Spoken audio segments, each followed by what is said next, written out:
Yeah, what go happens ahead. when you do admissions is you have this information on East Greenwich, which I cannot read very carefully. But in terms of the data, I've got all the AP stuff. Post-secondary, so 80% went to four-year colleges, 12% went to two-year colleges.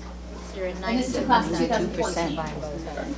Yeah, 2014, and there's all sorts of other data. I will say, if I could ask anything of the high school, I know we have representation.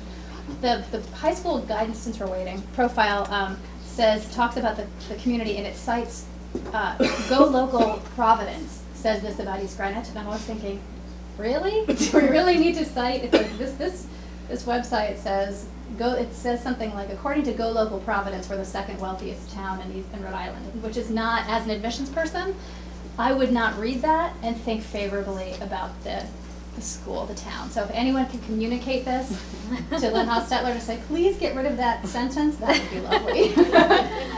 Just an aside. All right. Go Local Providence. Yeah. Just a quick comment. So, because I know it seems like, well, why do you care about these few kids who might be competitive about in top schools?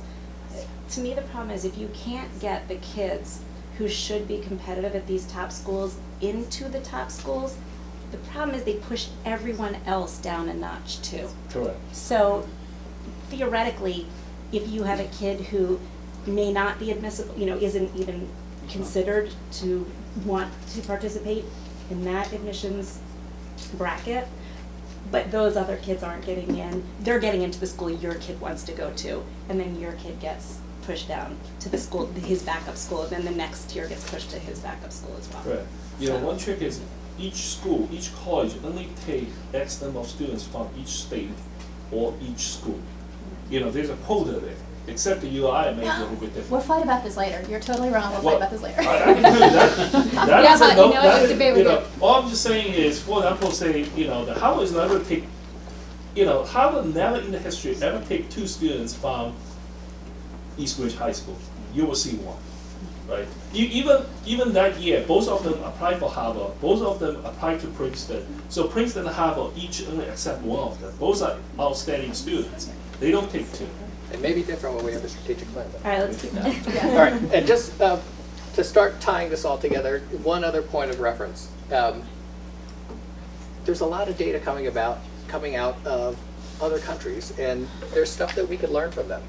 And so PISA is kind of like the NAEP of the international community. So the 65 industrial countries and education systems, they have kids, again, it's sort of a sample, who take the PISA exams.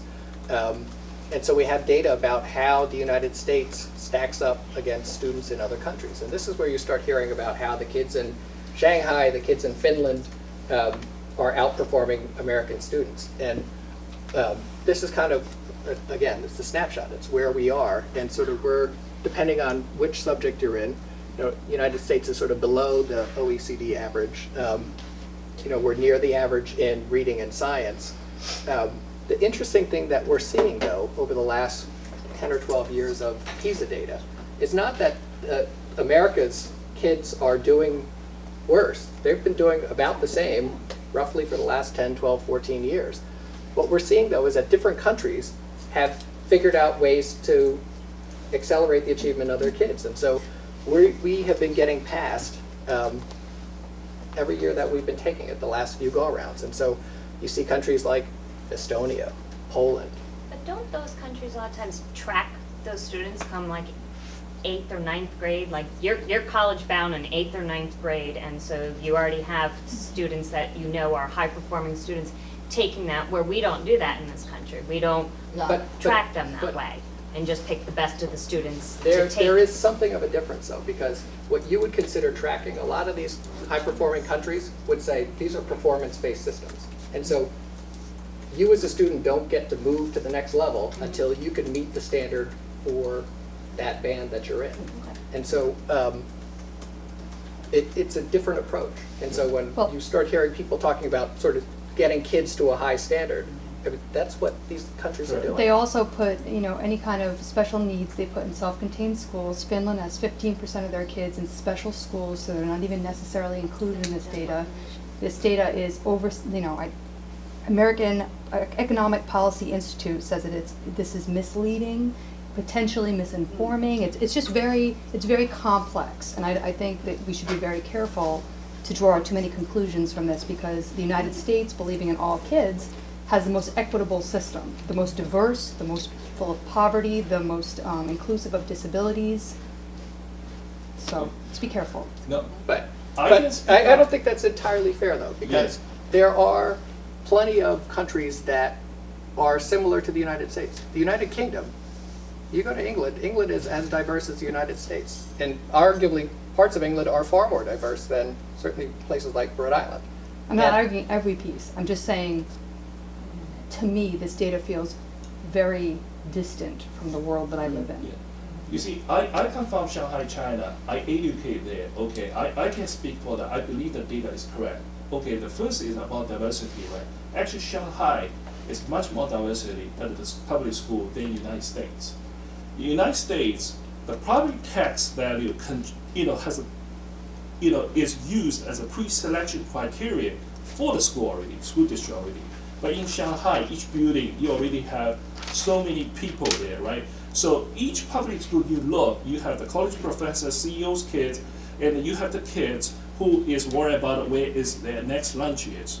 Okay, it's very much diversified. I came from that type of school. Regarding the special aid, right? Actually, they have the special aid in the same school, except you are really special, like you're deaf, you cannot write, you cannot hear. There, yes, you go to a different school, but a lot of normal special aid kids, they are inside. So what the system does is, there's two catches I can see how that make the difference. First is, the standard is much higher than the United States. I can't speak on the reading and the writing, but if you're talking about the mathematics, there's no way to compare mathematics. Shanghai's mathematics standard, if you just look at the curriculum, is at least a couple of years ahead of the US curriculum, but that's not the key issue. Key issue here is it goes much in depth. If you look at 7th grade in Shanghai's public school, you look at their geometry class, what they can do is something which consider college level, logical proofs, mathematical proofs you have to do in a lot of US colleges. It is completely different standard. So that data actually, I went through that. I know because I look at my son, what he can do. I say, you definitely gonna, you don't have a chance to pass. You don't have a chance to get a 60%, which is a passing score in the school I attended. There's no way, because he has we have a cousin in Shanghai today. She is an average student, in Shanghai public school, at the same grade level. You look at her homework, you look at her some assignment, you look at her final exam. Mr. Yang, There's I'm no sorry, way to I don't want to compare. cut you off, but we are at Sure, go ahead. 8:10, and I Go want to ahead, make go sure ahead. we can talk. So this is, so there's some Yeah. disagreement about whether Yeah. this data is a Yeah. valid measure. So I think this is going into our discussion, and part of David's goal in doing this is just to show the different ways people are measuring Yeah. their performance and comparing themselves. I do want to Go ahead. clarify, though, that I didn't say Yeah. they don't include their students in schooling. It's in the test sampling. Right. That they have exclusionary practices, that it's not, like David said earlier, it's not consistent the way people do things. So you need to be careful, that's Right. all. Yeah. And this may not be a measure that we choose. It's just more of what is the data that is out there right now, that how people do those kinds of measurements and comparisons. So, go ahead. Is the PISA testing in the United States inclusion of special education? Many people have 4 and 504s or excluded from some of the testing. PISA in the United States includes special education as well. I believe so. And I'll go some back would and say double check. Do we have the Passionately. scores for Poverty. East Greenwich, how we score? We didn't participate. I didn't hear what the question was. If We didn't any participate. kids from East Greenwich have taken PISA, do we have East Greenwich specific PISA data? We do. Oh, you do? We do. We took it a couple of years ago with a cross-section of other schools in the state, just to test it out and try it out. That's not something that we put out there publicly, because it was just that, just to look at the test, because we're constantly having these conversations about, not unlike tonight, how do we measure up against our peers? So we have that data. It has not been shared publicly because it was part of I think we took it, Charahoe, Central Falls may have taken it, cross-section of kids in those schools, so yes. we It's have- just really we hard do to look that. at the United States data and then say that's us. because Rhode Island is so low. In the on in the 2012 administration, Connecticut, Massachusetts, and Florida decided that they also wanted to have a broad sample, a statewide sample. And so you can actually find data where Massachusetts, Connecticut, and Florida are broken out as though they were a country. But we don't have that. We don't have anything like that for Rhode Island. Or maybe you could take a look. Massachusetts and Connecticut scored above the international average. Florida scored below the international It'd be average. interesting to Pretty know minimal. about scores for East Greenwich Yeah. in comparison. Maybe you could share them just with the appropriate people, if not for public consumption. And so again, it just kind of give you a sense of how, on average, the kids from the United States perform in these areas: science, literacy, reading. We're sort of right near the average for both of these. And then mathematics, we were kind of a little bit below, kind of in the bottom half, but kind of at the top of that half. Part of the thing that we also see, at this sort of a point that Mr. Zhang was sort of getting at, is that the high-performing kids in some of these educational systems are achieving at much higher levels than the high-performing kids from the United States, and then the lower-performing kids are achieving at a much lower rate than the lowest-performing kids in some of these systems. And so, You made it. Okay, we made it. Presentation. Okay, so I want to open this up to the group to just, I think this was very interesting. Thank you, David. I think we should give him a little.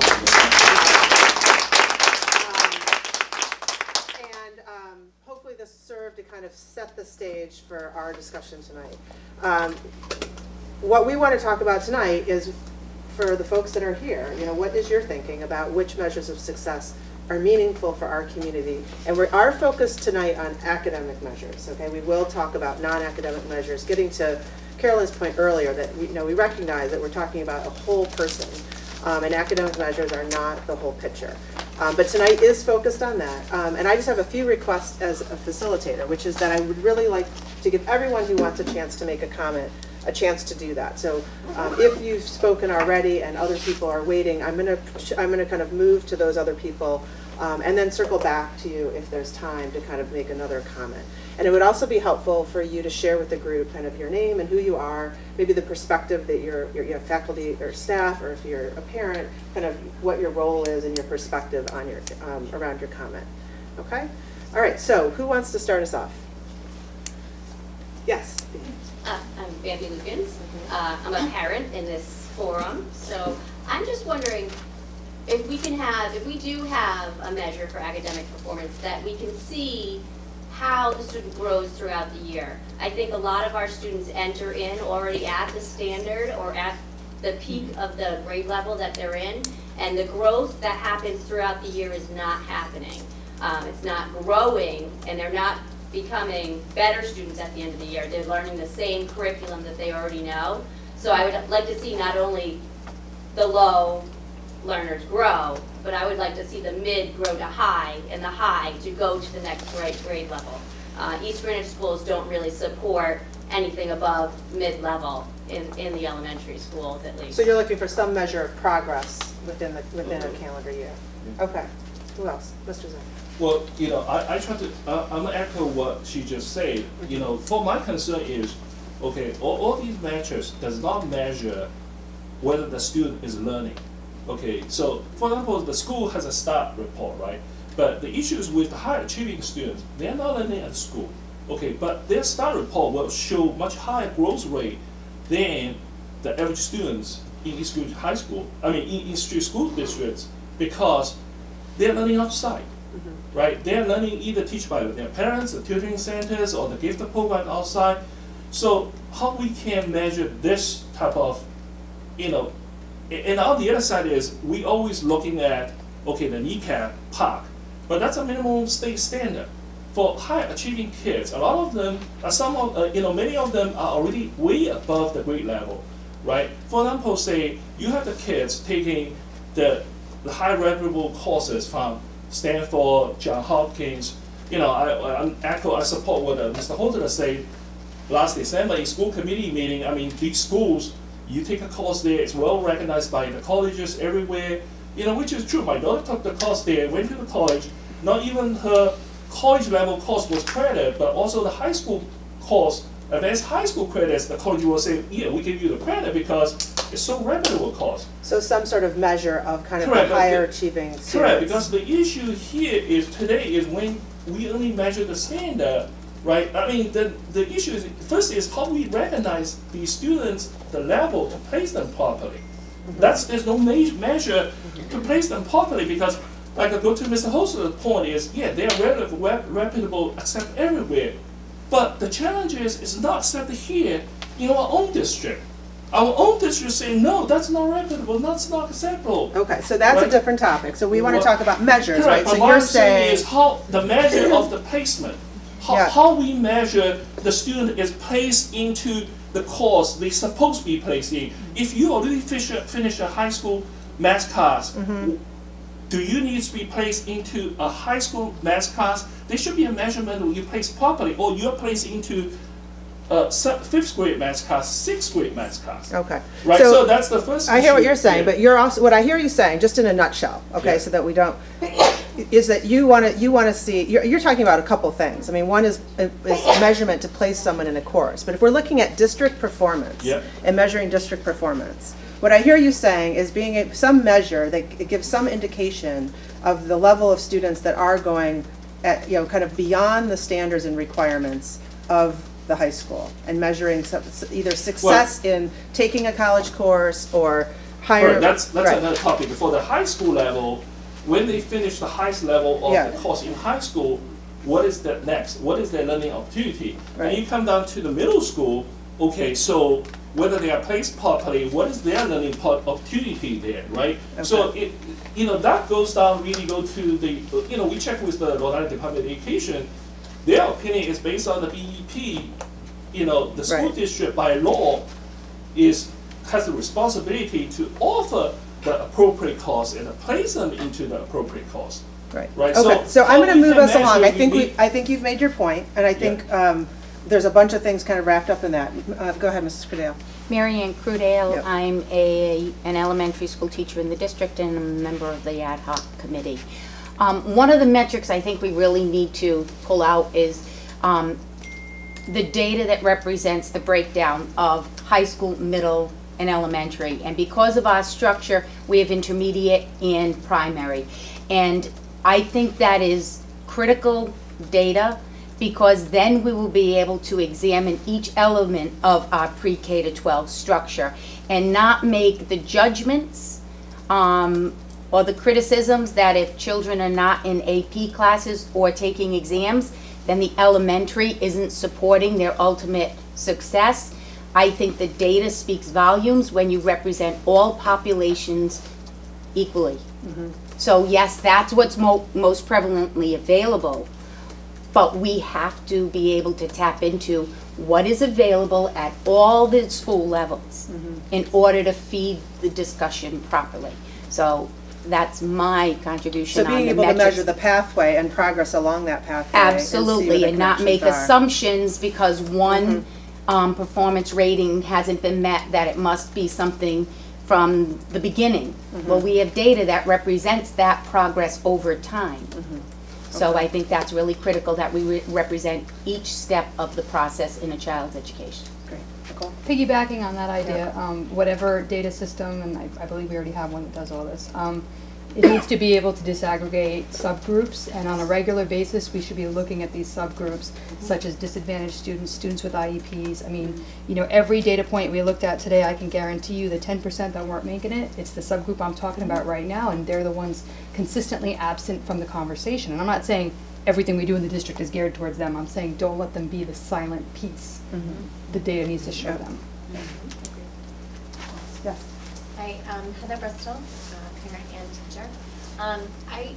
It really struck me when Mr. Osborne was talking about the basic schools that he had visited, and what I'm really curious about, and it's not perhaps objective data, but what did you see there? What did you observe there that that worked, that contributed to academic success on a regular basis? What were the things? What were those those, I don't know, X factors, or what were the things that were happening there that we can do and should do here? So that was a great commercial for our next forum, because I believe you are going to be talking about best practices at the next forum. Is that right? Or now, or am I? He's got to say yes now in public. At the not academic? I think we're going to, we may be merging a couple of topics, but, and maybe I've got this wrong. Do I have it wrong? I think it's, I mean, it's whatever we do. I guess it's whatever we decide to do. Right. But that was a great, I thought, an advertisement for the next one. But we'll get our act together and we'll let you know. Well, I think the point is Yes. that there Yeah. are non-academic measures and methods that can help to support academic metrics, and so they may be ultimately connected, but when I they're see, whole, okay. more whole child measures, you could think of them as being non-academic measures. And so when you look at some of these best practices that have to do with supporting the whole child in certain ways, you know, you could be looking at non-academic metrics, but they're supportive of. Does that make sense? But some of the things that they did are definitely right in our wheelhouse in terms of academic measures, and things that I wouldn't necessarily recommend in a million years for us. I mean, one of the things that they do at the lower grade levels is there's a lot of drill and kill, which, you know, it's not the approach, for example, that the Common Core would say is the best way to learn mathematics, for example. But their feeling is, you know what? If the kid hears 9 times 6, that kid has got to spit out 54. Like, and that's it. And so they drill the kids. They drill the kids. It's the same thing that they do in Japan. I don't necessarily agree that that's the best way, but it's part of their academic approach to how they do it. I think one of the things that is most impressive is how they set expectations, and those expectations, it's just part of the culture that if you're coming into these schools, you will work your tail off, they will support you to the death. And some of these kids are working to the death, and again, I don't necessarily think that that's the way that we want to go. But the kids who enter those schools know without any doubt in their minds, and their parents know, everybody knows that the expectation is that this is a high-achieving, high-performance school.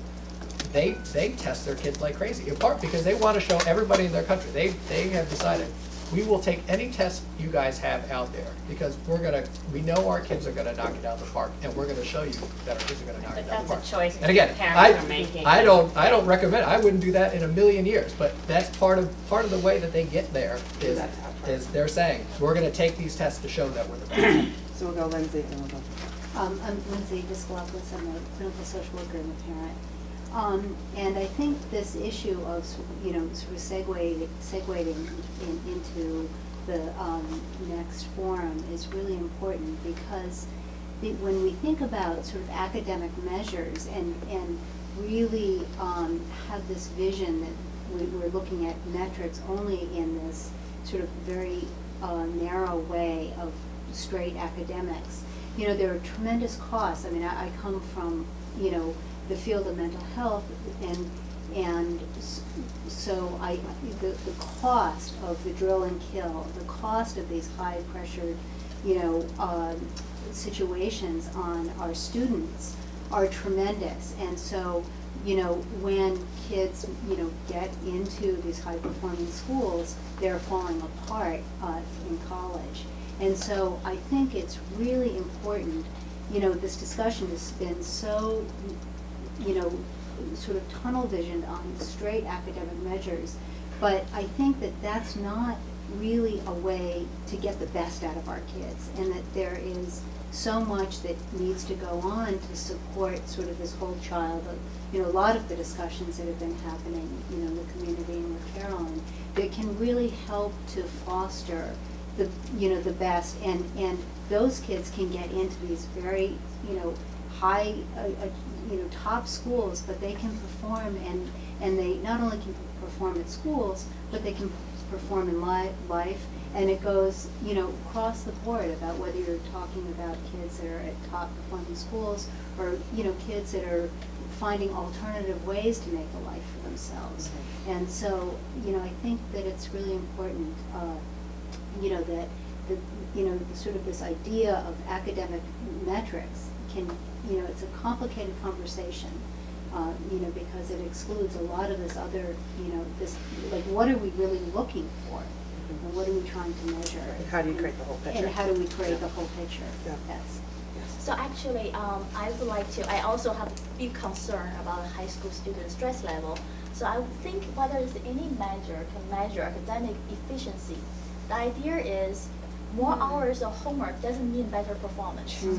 So, so I know stress level is not an academic measure, but it's a highly academic related. If we can create some very effective measure, academic efficiency. So I think that would be really good. Giving them tons of homework doesn't mean they can perform better. There's a kind of optimal point, maybe 2 hours a day, maybe 3 hours a day, but not 5 hours a day. That reduces academic performance. I think that's the first point I want to make. Second point, I think for academic performance, we measure our students. What is a measure for our schools? One thing I can think of is, for example, getting into good college, counselor plays a very important role. Can we have a measure like the student have sufficient amount of time to working with counselor? And those type of measure is, I think it's academic related. It should be academic measure for schools. That's my point. Yeah. Do we have measures of school infrastructure that support our achievement? So student access, yeah. for example. It's, for example, student access or non-academic score-related measurement. Yeah. But I think that is academic measure too. So there's things called good stress and bad stress. And when you're going to high school right now as an EG student, I think that you're feeling overwhelmed with stress. I've heard from a lot of parents going into 8th grade algebra that their kids are extremely stressed. Okay? And then I heard at a meeting the other night that the kids are stressed because they've never had to roll up their sleeves and have to actually do math this hard before. That is a problem. If our kids aren't being challenged at all before they get to a grade level, then they are going to be stressed. So I think that if you push back on it a little bit, there needs to be a little bit. We need to find a happy medium between being stressed out and not being challenged at all. Yes. So I'm going to go back to academic measures for a minute. So I think we listed many important measures. I think it is important to know how many of our kids apply and are accepted to college. The vast majority of our children will need post-secondary education of some sort. We'll get into the non-academic measures if they're finding meaningful work, if they're finding satisfaction, those kinds of things next forum. So I think there are those aggregate numbers that matter. There are the SAT scores, there are college applications, etc. But for me, and I've said this a million times, and the educator doesn't like grades, to go to a standards-based grading format, K through 12, where every student knows how he or she is doing on every single standard that is essential in that course and can relay that, and we can see that, and we could roll that up into an aggregate, and we could say X number of kids are at a moderate level of proficiency, X number of kids are at proficiency, and some are proficient with distinction, and that they have multiple opportunities to demonstrate proficiency would moderate that stress enormously. If we made the focus about learning and not about grades, the learning comes, and I did have the experience of being able to create a high school from scratch, and I went back and visited that charter high school where best practices, home visits from teachers, every teacher's there late, it's a 9-hour day for teachers. I mean, these are not necessarily things we can replicate. But I asked kids that I've known since middle school, struggling kids, how they were doing and how they liked the school. It's rigorous, it's hard, they talk about how hard it is, and they said they liked how hard it was. But they also said there was a philosophy that every kid swims, nobody sinks. That's what a child said to me. And this is a child who I know has an IEP. I know the struggles he's had. And I asked his friend, a kid who's always been in trouble, and he came around this year. I said, you know, my son's struggling in algebra, but he can just sort of say this topic or this day. He can't tell me exactly what standard he should go investigate. And that could be my kid's problem, not the school's problem. And I said, what do you do if you're struggling in school? How do you communicate that to my parents? He said, well, I just show them. I show them my standards tracker, and they see where I'm at a 1 or a 2. They see how I can get better. And when I get to a 3, I'm at moderate proficiency, and I can decide to move forward or not. They all have these individual playlists. A very rigorous school, top math scores in the state for this charter school when these kids were in 6th, 7th, and 8th grades. And yet the feeling of calm and, you know, their ability to be metacognitive and to be able to talk about their own learning. I would like kids to tell me the measure of their school and the measure of their own learning. So I'm sort of straddling both things, but I cannot advocate enough my desire that we go to standards-based grading and do away with these arbitrary A, B's, and C's and 100-point scale. Joy? Oh, you're getting on some else first. Okay. Is someone over here? All right, before I go here, anybody has not spoken yet that wants to speak? Yes. Hi, I'm Jody Neville. I'm a parent. I have twins that are in the 3rd grade. And I think for, you know, someone who's not educated as an educator, my opinion would be just an ask for consistency, right? It feels, and it could just be the standards, you know, is Common Core here to stay? Can I really get behind that as a parent? Because I feel like there isn't consistency in kind of the curriculum or the criteria. So, Or the testing. Or the testing testing. has changed like So 3 it just, times. I want to be supportive, but I don't know how to, quite honestly. Okay. Okay, Mr. Zhang? Yeah, I want to echo what Dr. Sun says. I think we should have a measurement, you know, for example, when we compare with the top school nationally and globally, right? So this is our achievement. What is our students' workload? You know, if you compare with Shanghai, I came from Shanghai, you know, it's, you know, the achievement is much higher. And the homework load, the school, it says is 2 hours. You cannot go with more than 2 hours, not including self-study. And the pressure is on the teacher and the school, how you teach more efficiently to these kids, right? But it's a mandatory 2 hours. You know, you cannot go over that. And 9 o'clock, lights off. Unless you're senior, you have to prepare for the National College exam, entrance exam, 10 o'clock. That's the maximum, right? So, but, you know, my daughter went to the East Ridge High School. The homework load is tremendous high. But all of my look is, you know, it's repeated labor work. You know, if you look at the Shanghai standard, it's straight not allowed. You know, you cannot have the repeated labor work. You have to have the homework, which is really benefits for the students' learning. You know, I think that's kind of, it's not necessarily teachers' fault because there's a great national support to the teachers in China to make sure that is achieved, but there's no support here to help the teachers to achieve that goal. So I think that's probably something you can look at it. The other part is that, last part I want to point out is that, you know, recoup my points is that, you know, as a parent, you know, personally, I really don't care about high school's ranking or whatever. All I care is, how can I make sure, you know, I have a full-time job, I don't have to have another full-time job to teach my kids outside of school. I want to make sure when he goes to the school, he has an opportunity to learn, and he is learning at the school, at the level he should learn, right? Okay, thank you. Yes, Jeff? Jeff Dronzik, parent of 2 girls in the elementary schools. I'm curious if there's a way we can come up with to measure the ability of the kids to academically succeed more on a real-world level past high school. We're so concerned about what they're doing in math, reading specific, but can any of them do anything that's going to help them succeed further down the road?